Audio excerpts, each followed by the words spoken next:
नमस्ते।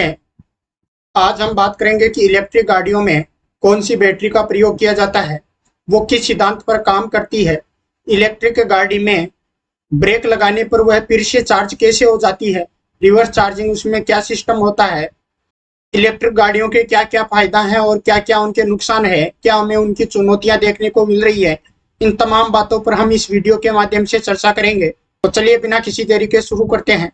मैं हूं सतीश कुमार रणवा और आप देख रहे हैं भ्राता रिसर्च सेंटर।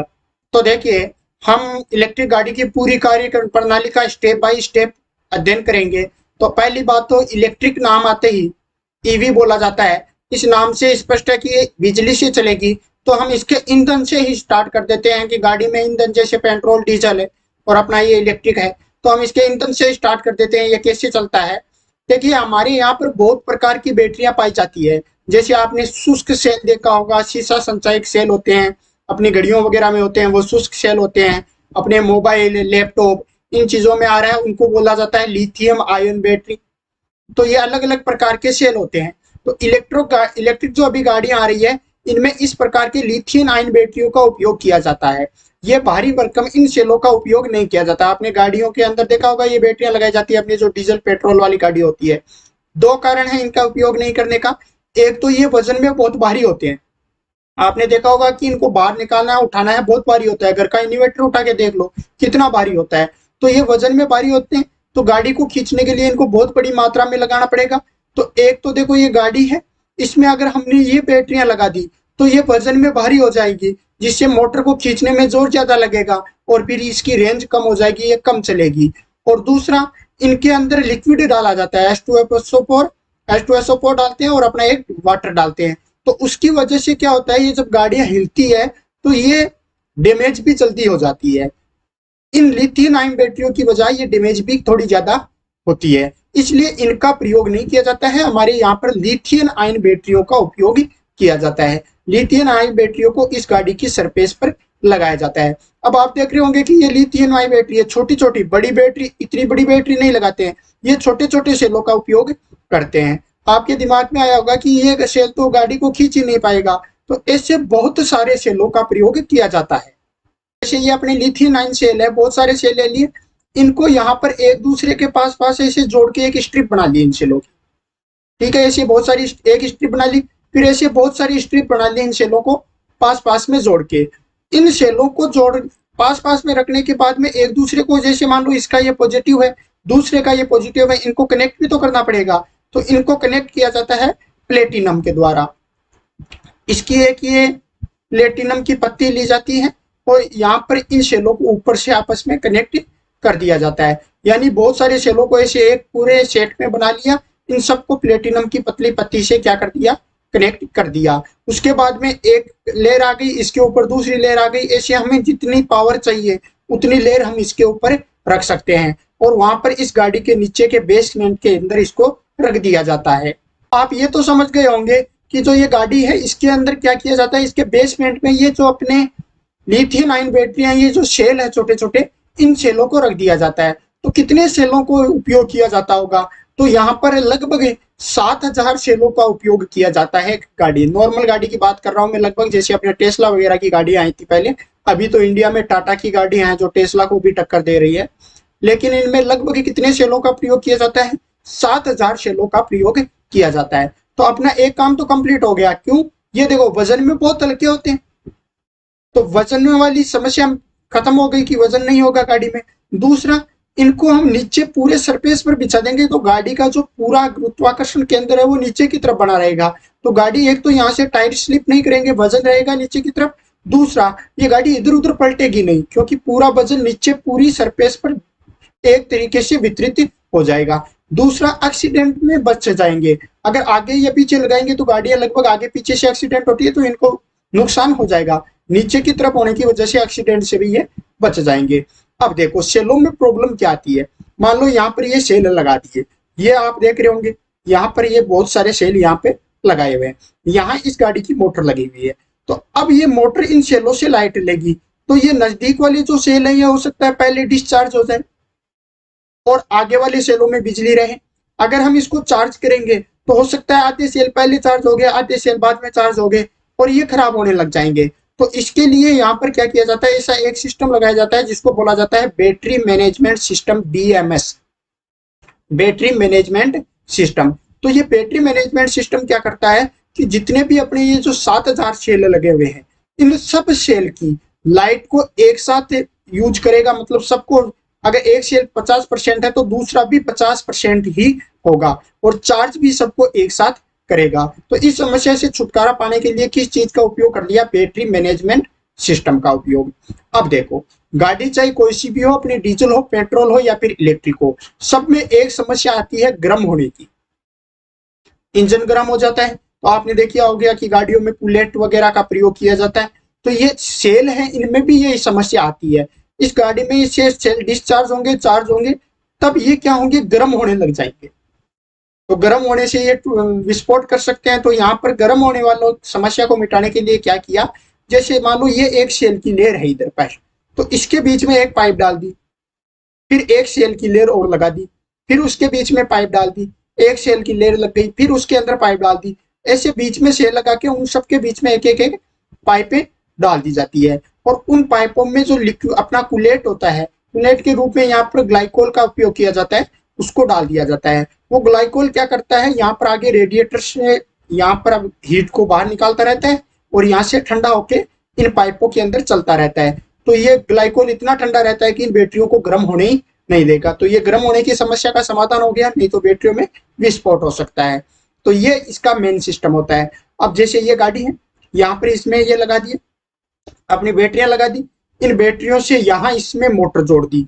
अब मोटर में देखो क्या होता है, ये जो गाड़ियां होती है ये 3 फेज मोटर पे चलती है, ये 3 फेज सप्लाई पर चलेगी इनकी मोटर। जबकि अपनी बैटरी में क्या होता है कि और 3 फेज और AC पर चलेगी। जबकि अपनी बैटरी कौन सा करंट देती है, DC देती है, और प्लस माइनस 2 ही फेज होते हैं। तो इनके अंदर एक इन्वर्टर लगा दिया जाता है।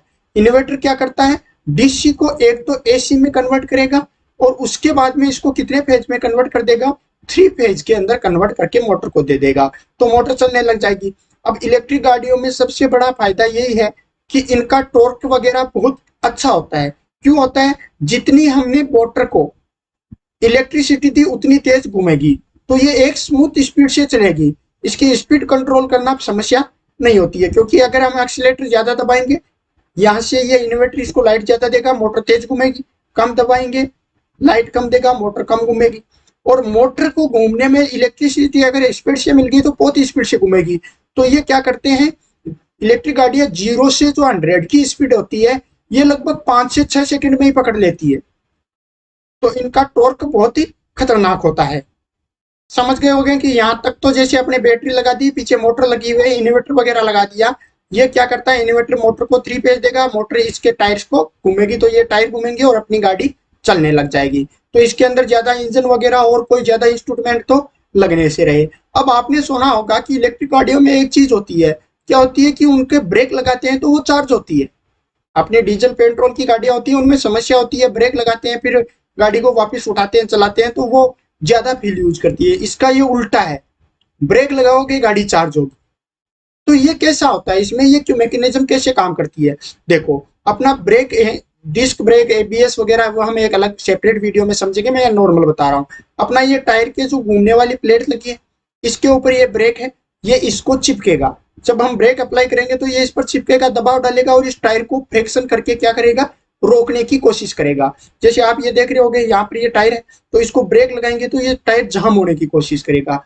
जाम होने का मतलब क्या हुआ, हम इसको जबरदस्ती घूम रहा है टायर फुल स्पीड से, हम इसको रोक रहे हैं। तो अब हमें गाड़ी को बिजली की जरूरत नहीं है, हम गाड़ी की बैटरी से बिजली नहीं ले रहे हैं इसको रोकने के लिए, हम तो फ्रिक्शन करके इसको क्या कर रहे हैं, रुकवा रहे हैं। तो इसके फ्रिक्शन में क्या किया जाता है, यहाँ पर एक घूमने वाली मोटर लगा दी है। तो अब देखो, ये फ्रिक्शन मतलब इसको तो हमें जबरदस्ती वैसे ही रोकना है। तो ये अगर 1-2 राउंड जबरदस्ती लगा रहा है तो ये मोटर घूमेगी, इसके साथ मोटर लगा दी तो वो मोटर क्या होगी, घूमने लग जाएगी। मोटर घूमने में गाड़ी पर डीजल का गाड़ी की चार्जिंग पर कोई फर्क नहीं पड़ेगा, क्योंकि हम इलेक्ट्रिसिटी नहीं ले रहे, हम तो इलेक्ट्रिसिटी को रोक के इसको क्या कर रहे हैं, जबरदस्ती रोक रहे हैं। तो जबरदस्ती फ्रिक्शन में मोटर घूम रही है, तो मोटर के लोड से ये थोड़ा रुकने भी लग जाएगा, और मोटर घूम गई। मोटर घूमेगी तो अल्टरनेटर घूमा, अल्टरनेटर से क्या हुई, बिजली बनी, तो वापिस वो बिजली इस बैटरी के अंदर स्टोर हो जाती है। तो ये वापस इसमें रिवर्स सिस्टम होता है कि जैसे आप ब्रेक अप्लाई करोगे तो ब्रेक में लगी मोटर घूमेगी, वो अल्टरनेटर से बिजली बनेगी और अपनी बैटरी फिर से चार्ज हो जाएगी। तो ये इन इलेक्ट्रिक गाड़ियों का बहुत बड़ा फायदा होता है। तो अब एक बार हम इस इलेक्ट्रिक गाड़ी की पूरी मैकेनिज्म को दोबारा समझ लेते हैं शॉर्ट में। हमने क्या पढ़ा था कि सबसे पहले जो यहाँ पर ये सेल होते हैं, ये लिथियम आयन बैटरियों की छोटी छोटी बैटरियों को जोड़ के बहुत सारी बैटरियों को, लगभग 7000 बैटरियों को इसके फर्श पर समान रूप से बिछा दिया जाता है। इनके बीच में पाइपें लगा के उसमें कूलेंट लगा दिया जाता है ताकि वो ठंडा रहे, बैटरियां गर्म नहीं हो। इन सबको एक साथ चार्ज डिस्चार्ज करने के लिए किस चीज का उपयोग किया? बैटरी मैनेजमेंट सिस्टम का प्रयोग किया जाता है। पीछे हमारे यहाँ पर इसके एक मोटर लगी होती है और साथ में क्या लगा दिया जाता है? इसके इन्वर्टर लगाया जाता है। इन्वर्टर क्या करता है? एक तो यहाँ से जो लाइट आती है डीसी को एसी में कन्वर्ट करेगा और उसको 3 फेज में कन्वर्ट कर देगा। उसकी सहायता से अपने ये टायर घूमने लग जाएंगे। अब इसमें ब्रेक से लाइट कैसे बनती है? क्योंकि जब भी ब्रेक अप्लाई करेंगे तो फ्रिक्शन होगा, मतलब वो जो भी अपना ब्रेक अप्लाई कर रहे हैं तो टायर घूम रहा है जबरदस्ती, तो उसके साथ एक मोटर घूमने लग जाएगी। तो मोटर घूमने से अल्टरनेटर से बिजली बनेगी और वो इस बैटरी को क्या कर देगी? चार्ज कर देगी। अब देखो इसमें कार के अंदर ये जो इंस्ट्रूमेंट दिख रहे हैं ये नीचे की तरफ है, बिल्कुल नीचे सरफेस पर बिछे हुए हैं। सारा सिस्टम आगे से लेके पीछे तक सरफेस पर है। इसमें इंजन वगैरह ऊपर कोई ज्यादा चीजें लगनी नहीं होती है। तो ये गाड़ियां क्या होती है, आगे से और पीछे से दोनों तरफ से खाली रहती है। इनमें बूट स्पेस काफी मिल जाता है। देखो यहाँ पर जैसे ये पूरे खाने से भर के ले आए, खाने के शौकीन लग रहे हैं, यहाँ पर ये पूरी गाड़ी को भर के ले आए खाने से। तो इसमें आगे और पीछे दोनों तरफ अपना खूब बूट स्पेस मिल जाता है, क्योंकि इंजन वगैरह जो है ना, ये एक मोटर लगी है जो पीछे की तरफ अपने नीचे की तरफ लगी हुई है, बैटरी वगैरह भी नीचे लगी हुई है। तो इस गाड़ी में स्पेस की कोई समस्या नहीं आती है, खूब स्पेस मिलता है। अब देखो इलेक्ट्रिक गाड़ी में सबसे बड़ी समस्या आती है अपने चार्जिंग की, चार्ज करने की समस्या आती है। कैसे आती है? अगर हमारे यहाँ पर हमें कहीं पर भी जाना है तो हम पेट्रोल डीजल का ध्यान ही नहीं देते हैं कि पेट्रोल पंप पर भरवा लेंगे। अब जो इलेक्ट्रिक गाड़ी होती है इसको अगर हम फास्ट चार्जर से चार्ज करेंगे तो इसमें लगभग 1 से 1.5 घंटा लगना है और नॉर्मल चार्जर से 5 से 6 घंटे तो इसमें चार्ज होने में लगते हैं। तो इन गाड़ियों में एक ही समस्या आ रही है कि चार्जिंग की समस्या, जिसका भी समाधान अब काफी हद तक हो चुका है, क्योंकि जो कंपनी है वो फास्ट चार्जर लगा रही है। तो जगह जगह पर ये अपने फास्ट चार्जर लगा देगी कंपनियां। तो अगर सरकार भी अभी इसमें आगे बहुत कार्य कर रही है, हर पेट्रोल पंप पर अगर हम चार्जिंग स्टेशन भी लगा देंगे तो उससे क्या होगा कि गाड़ी को फास्ट चार्जर से चार्ज करने में लगभग 1 घंटा लगेगा। तो अगर हम कहीं पर रुकते हैं, जैसे चाय वगैरह पीते हैं, तो 15-20 मिनट तो वहां पर लग जाती है, तो थोड़ा सा टाइम लगेगा और ये गाड़ी 1 घंटे 1.5 घंटे में फुल चार्ज हो जाएगी। बाकी लगभग आजकल गाड़ियां 40 से 45 मिनट में 80% चार्ज हो जाती है और इनकी रेंज भी काफी आने लग गई है। 500 से 600 किलोमीटर तक की रेंज आती है एक बार चार्ज होने के बाद में। तो एक नॉर्मल इंसान इतनी दूरी पर चलता है, तो ये इलेक्ट्रिक गाड़ियां बहुत बढ़िया है। अब इसका फायदा ये होता है कि इसमें एक तो पोल्यूशन नहीं होगा, दूसरा खर्चा कम आएगा। इसके अंदर लगभग 1 रुपया अपना पर किलोमीटर का खर्चा आता है, 1 रुपया पर किलोमीटर का खर्चा आ रहा है इसमें, और वहां पर 7 से 8 रुपए पर किलोमीटर का खर्चा तक आ जाता है पेट्रोल डीजल गाड़ियों के अंदर। तो इसमें एक अपना खर्चा बच जाएगा, पोल्यूशन नहीं करेगा, मेंटेनेंस नहीं है। अपनी पेट्रोल डीजल गाड़ी में कभी कुछ खराब हो गया, कभी कुछ खराब हो गया, इसके अंदर खराब होने को क्या है? अपनी बैटरी है जिसके ऊपर कंपनियां लगभग 7 से 8 साल की गारंटी देती है, उसके बाद में भी ये बैटरियां खराब नहीं होती है। उनमें कुछ बैटरी खराब होती है, बाहर इनको रीयूज किया जाता है, खराब होती है उसको निकाल दी, बाकी को इन्वर्टर वगैरह में रीयूज किया जा सकता है। तो इनके बैटरी है जिनमें 7 से 8 ईयर की वारंटी आ गई। तो एक तो बैटरी का कोई सिस्टम नहीं है, बाकी इसमें है क्या? अपनी मोटर, छोटे मोटे इंस्ट्रूमेंट वगैरह लगे हैं, तो मेंटेनेंस इसका बहुत कम हो जाता है। तो इस प्रकार से ये इलेक्ट्रिक गाड़ियां बहुत फायदेमंद साबित हो रही है और भविष्य के अंदर इनका बहुत बढ़िया मार्केट आपको देखने को मिलेगा। तो इस प्रकार देखा आपने, इलेक्ट्रिक गाड़ी की पूरी कार्य प्रणाली को समझना बहुत ही आसान था। अगर आपको ये वीडियो अच्छा लगा, ये जानकारी आपके लिए उपयुक्त रही है, तो इस चैनल को सब्सक्राइब कीजिए, वीडियो को अपने दोस्तों के साथ भी शेयर कीजिए। जल्दी मिलते हैं एक नए वीडियो में, तब तक के लिए बने रहिए। जय हिंद, जय भारत।